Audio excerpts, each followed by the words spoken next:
ಕಾರ್ಕಳ ತಾಲೂಕಿನ ಶಿರ್ಲಾಲು ಗ್ರಾಮ ಪಂಚಾಯತ್ನ ಪ್ರಥಮ ಗ್ರಾಮ ಸಭೆಯಲ್ಲಿ ಕುಡಿಯುವ ನೀರಿನ ವಿಚಾರಕ್ಕೆ ಸಂಬಂಧಿಸಿ ಎರಡು ಗುಂಪುಗಳು ಹೊಡೆದಾಡಿಕೊಂಡ ಘಟನೆ ಮಂಗಳವಾರ ನಡೆದಿದೆ.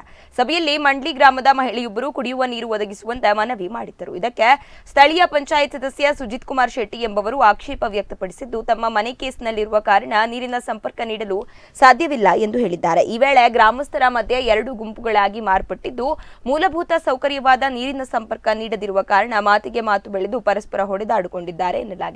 ಬಳಿಕ ಗಲಾಟೆ ಅಜೆಕಾರು ಪೊಲೀಸ್ ಠಾಣೆ ಮೆಟ್ಟಿಲೇರಿದ್ದು, ಗಲಾಟೆಯಲ್ಲಿ ಭಾಗಿಯಾದವರನ್ನ ಠಾಣೆಗೆ ಕರೆದುಕೊಂಡು ಹೋಗಿ ವಿಚಾರಣೆ ನಡೆಸುತ್ತಿದ್ದಾರೆ ಎಂದು ತಿಳಿದು ಬಂದಿದೆ.